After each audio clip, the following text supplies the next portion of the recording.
Hillary officially caught taking $1 billion in Russian ruble bribe from Russian government.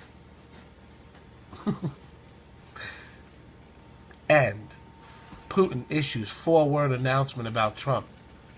Wow. So let's get into this.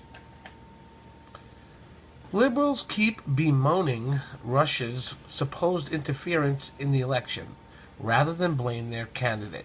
Democrats have spun an intricate web of lies tying Trump to Putin. In truth, a recent investigation has proven that the true Russian conspirator was in the Democrat camp all along.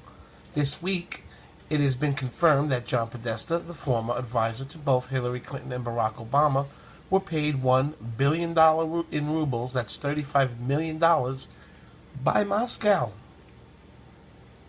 Kremlin connection. Joining us right now from Tallahassee is Peter Schweitzer. He's the author of Clinton Cash, president of the Government Accountability Institute. Peter, good morning to you. Good morning, Steve. So tell us about John Podesta and his connection to a Kremlin-backed company. Well, in 2011, John Podesta joins the board of this very small energy company called Juul Energy, based out of Massachusetts. About 2 months after he joins the board, a Russian entity called Rusnano puts 1 billion rubles, which is about $35 million, into John Podesta's company. Now, what is Rusnano? Rusnano is not a private company, Steve. It is a fund directly funded by the Kremlin. In fact, the Russian science minister called Rusnano Putin's child. So you have the Russian government investing in one of John Podesta's businesses in 2011 while he is an advisor to Hillary Clinton at the State Department. While he's an advisor to Hillary Clinton. Okay, does anybody in the Trump circle rise to the level where there's this kind of money involved? No, I haven't seen that yet. Nobody that has an advisory role in the White House has had this money exchanged, and certainly the money hasn't exchanged, as far as we know, while they have been advising the president. Okay, so all that big money when he was an advisor to Hillary Clinton, who was running for president, he was and also at the U.S. Department of State, but also wasn't he a special counselor to Barack Obama when he was president and did not disclose the fact that he had, apparently, it looks like, in his portfolio, all this Russian money? Oh, yeah, I mean, this is part of the problem, Steve. So then in 2013, he goes to the White House to be special counselor to Barack Obama, and that requires that you have financial disclosures every year. In his financial disclosure form in 2013, he not only fails to disclose these 75,000 shares of stock that he has in Juul Energy, which is funded in part by the Russian government, he also fails to disclose that he is on one of the 3... Okay, it ended for some reason, probably because this walked in, but according to a lifetime Clinton critic and investigative journalist, Peter Schweitzer, in 2011, while Podesta served on the board of Massachusetts-based company Juul Energy, the company received healthy donations from a Russian company called Rusnano. Podesta also served as a director of Rusnano. Rusnano was President Trump owned by Putin. I'm adding that in if it doesn't say that because I know this.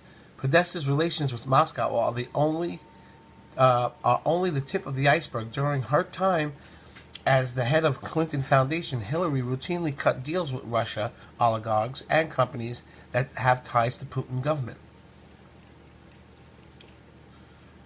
In one infamous case, the Clinton Foundation used a company controlled by the political friend to sell U.S. uranium, we know this, if you don't know this now you do, to the uranium to Russia. Uranium is the key ingredient needed for making nuclear weapons. All told, the Clinton Foundation received $145 million in donations from Russia uranium investors connected to the Rosatom, a civil agency dedicated to enhancing nuclear energy for Moscow. She's really helping out foreign countries, isn't she? In typical Clinton fashion, former President Bill Clinton received $500,000 for giving a speech to members of the Russian bank with connections to the Kremlin. Hillary Clinton was Secretary of State at the time. Such corporations should not surprise anyone. The Clinton Foundation has long been guilty of pay-for-play scandals involving Russia, Haiti, and Africa. Furthermore, the revelations that Podesta colluded with Russia investors to sell off American uranium are simply more proof than the Democrats and their supporters on Wall Street are thoroughly un-American.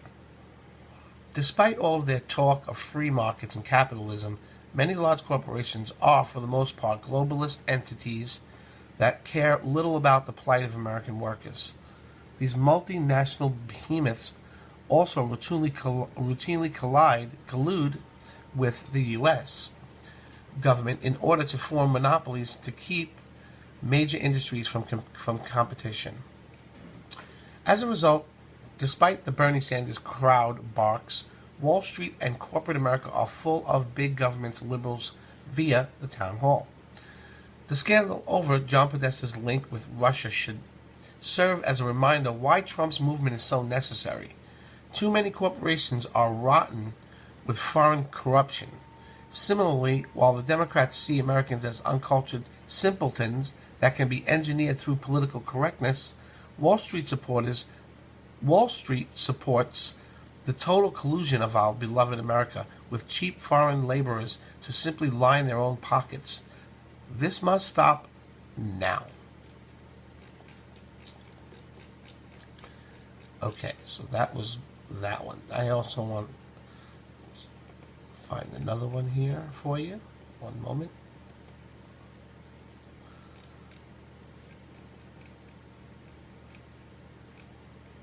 Okay. Meghan McCain outraged at professor. Look at what he did. Meghan McCain is livid with a professor that tweeted his own distinct at an airplane passenger who gave up their first-class seat for a service member, a soldier. Fox News reports Meghan McCain called out a professor who triggered outrage this week when he tweeted that he wanted to vomit when he saw an airline passenger give up his first-class seat to an uninformed soldier. An ununiformed soldier. Not quite sure what they mean by that. Was he maybe he had it on? How did he know he was a soldier if he was ununiformed? That's not the point.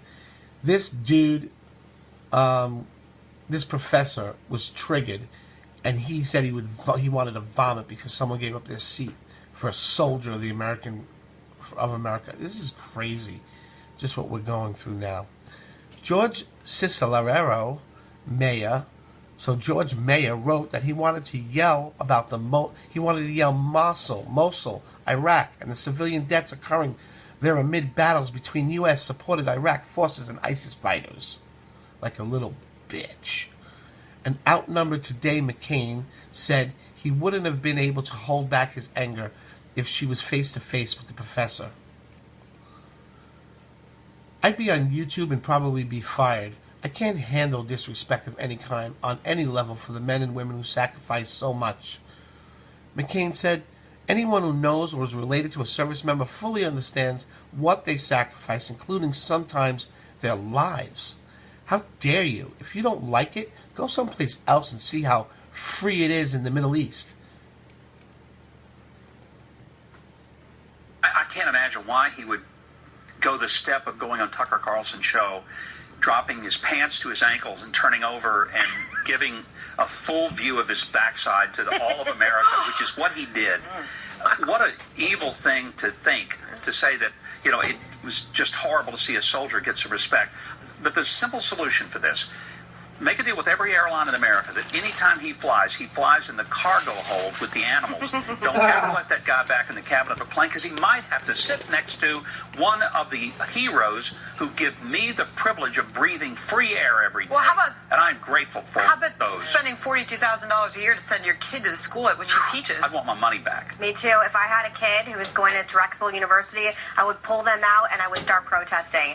I like my job here, and I've got a mouth like a trucker, but if I had witnessed that on that plane, I would be on YouTube and probably be fired. I can't handle disrespect of any kind on any level towards the men and women who sacrifice so much just putting on their uniform. If any of us and most people on the couch know or are related to someone who served, do you know what they sacrifice? Sometimes their lives and their families and their wives and their sisters and their brothers and their mothers do too. How dare you? And that guy, if he doesn't like it here, you can get out. You don't have to be here where people are sacrificing so much for our freedom and our liberty. You don't like it? Go someplace else and see how free it is in the Middle East, because I've been there. It ain't so free.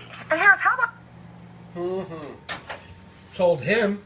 I know, she feels like I feel. So